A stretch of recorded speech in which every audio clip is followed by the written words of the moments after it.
Big boss इने मला मारले आणि मी हे सहन करून घेणार नाहीये। आणि एवढे दिवस झाले आम्ही सर्व तुला सहन करतोय, त्याचं काय? मला काही लेनदेन नाही त्या गोष्टीचं। होऊ दे काय होते ते, गेले ते मी जाईल घरी। बिग बॉस तिला घराच्या बाहेर काढा, नाही तर मला काढा।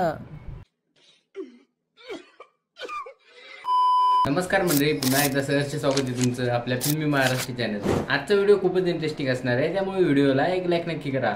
आणि हो, अशीच इंटरेस्टिंग व्हिडिओज पाहण्यासाठी चॅनलला सबस्क्राईब नक्की करा। बिग बॉसच्या घरात दिवसांदिवस काहीतरी नवीन आणि काहीतरी विशेष घडते, आणि हेच कारण आहे की प्रेक्षकांचा इंटरेस्ट आणि कलर्स मराठीची टीआरपी वाढवते। आर्याने रागाच्या भरात एका टास्क मध्ये निक्कीच्या कानाखाली आवाज काढलाय,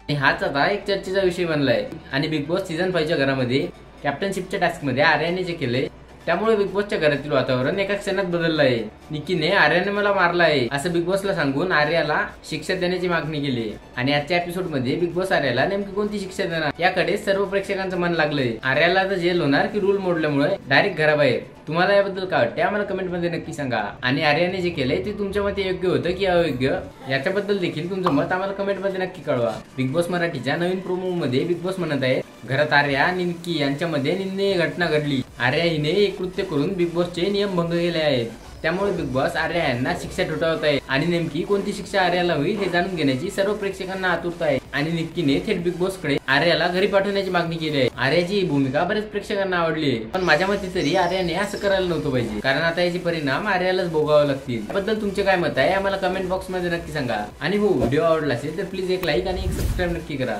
कारण तुमच्या एका लाईकने आणि एका सबस्क्राईबने आम्हाला नक्कीच फरक पडतो। भेटूया पुढच्या एका असेच इंटरेस्टिंग व्हिडिओ मध्ये। जय हिंद, जय महाराष्ट्र।